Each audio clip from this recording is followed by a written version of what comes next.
you see all those pictures of homeless folks in Northern California. Sacramento, as Francisco has said, really started as a reaction to what was going on in the city. In 2008, homeless leaders in the tent city got together and formed the group. And as they worked on what is it that they require, the words safe and ground came up enough that it became safe ground. By actually still in late 2008, activists like Mark and his wife Kat here joined with them, and Sister Libby, who you heard about from Those Who Fishes. Paula and Tracy that are with us today were part of that original group. And the real effort in the beginning was to try to find, as the logo says, everybody deserves a safe place to be. With constant harassment by the authorities to keep these folks moving and not allow them to stay in one place or to get together and form some community, they needed to get together and organize and try to do something. Since that time,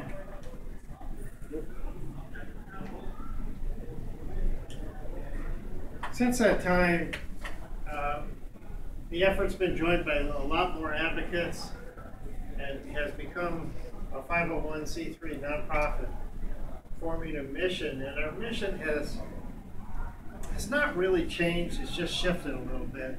We started out really opposing the anti-camping ordinance and feeling that in this fight for everybody to have a place to be, there needed to be a sanctioned place where people could camp.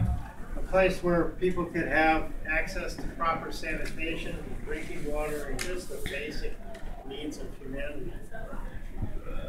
To put it mildly, our local politicians have not been supportive of that concept.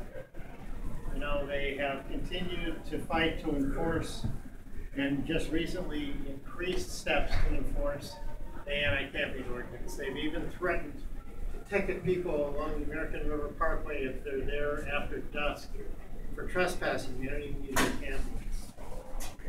So as we worked through these issues, we decided that part of what needed to happen was there had to be a place for people, a place where they could be. There had to be a first step out of homelessness. And so Sacramento, the Safe Ground Sacramento worked and developed this mission to build a model community, a community where people could take that first step, get some of the services they need, and get their life turned around a bit so they can take more permanent steps and move on off the street.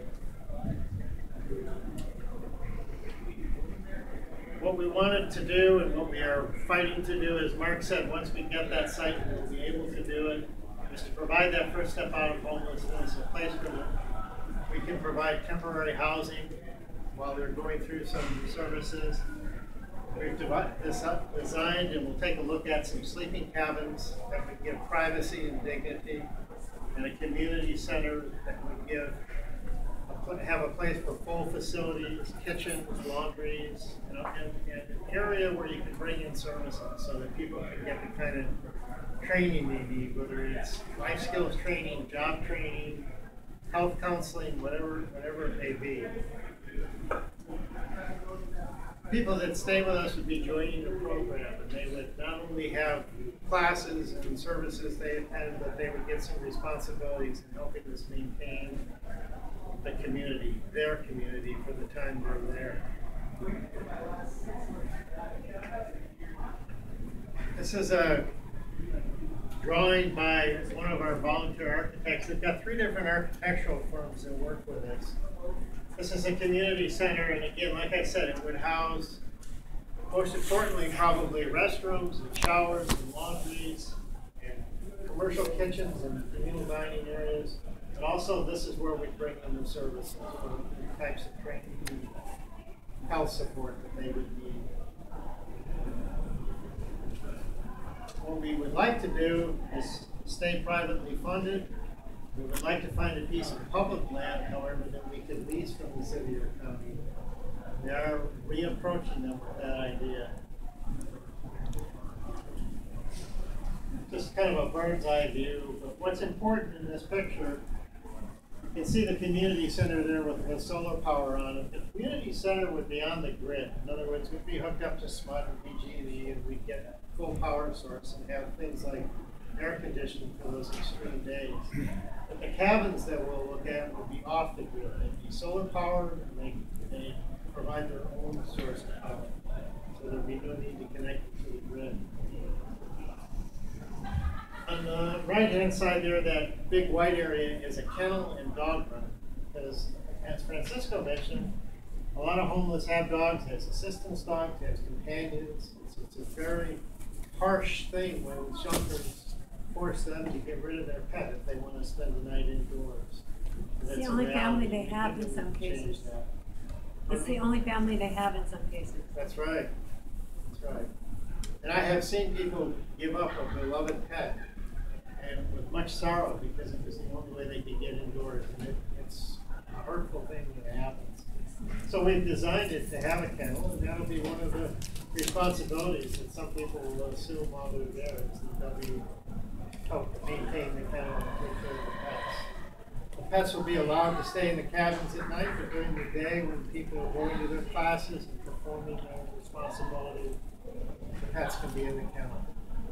There's also a little building there to collect donations.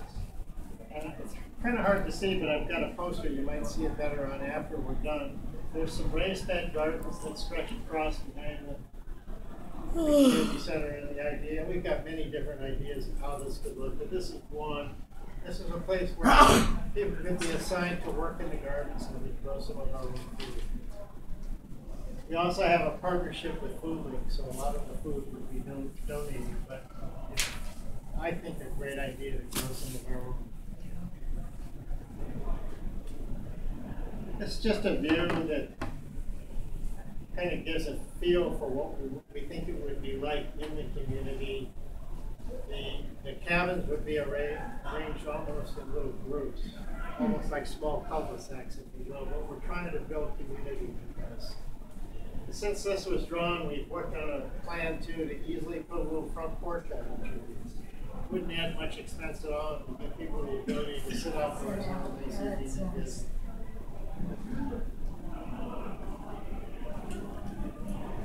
This is our prototype cabin that we built just recently with the help of Habitat for Humanity, designed by 3 architects we work with, and then I would say upgraded with ideas by Habitat. It's extremely energy efficient. There's some handouts over there that talk about what's been built into it.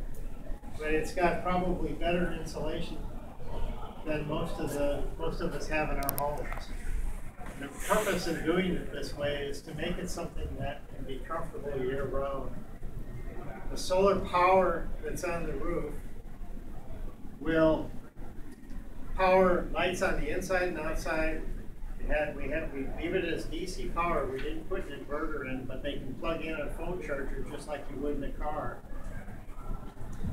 And it has a fan that recycles the air 6 times an hour, so it can help keep it cool and fresh.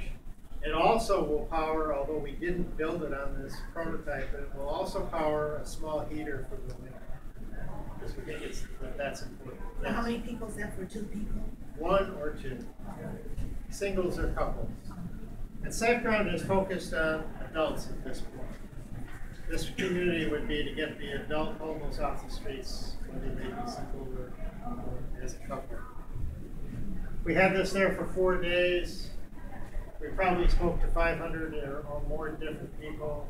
Quite a few of the local politicians, not all of them. Some prominent names missed us. But I think we started to get the word out. We brought this in by crane, like it was shown by Francisco, but we have since devised a way to permanently mount the roof and move it without a crane. So we'll be able, hopefully, in the next 3 or 4 months to take it. We're working on that conversion now. It's just a view inside. IKEA donated all the furniture for this. There's a bed, and then there's a little table and chair, a dresser, a little bit of storage for people. It's very comfortable. It's it's not only is the insulation real good, but it's got dual pane windows. It's almost like sitting in a nice bedroom or sitting room. While we were there, I think I could have sold a half a dozen to people in the backyard. I mean, they were that nice. Really comfortable. And I kind of end it with this because this to me says it all. We brought the cabin there. We had to lock it up at night. We had to hire security from the crew. The city had to watch it at night. This is what we what we found when we came back to the homeless guy sleeping next to it. So we couldn't allow him inside. And I think it says a lot there. I have some handouts on the table over there before you leave. I have some handouts that explain a little bit about what we're trying to do with our community and with the cabin. And I think you'll hear a lot more about this as soon as we find the land that Mark was talking about. There's going to be a lot of activity going on in Sacramento about getting this started. These are low-cost structures compared to building a full-size small house. We think we will end up with a final design that can be built and furnished for under $7,500 a piece. And they're temporary, but they're very comfortable, and we have full facilities in the community center. So with that, if you have any questions for any of us.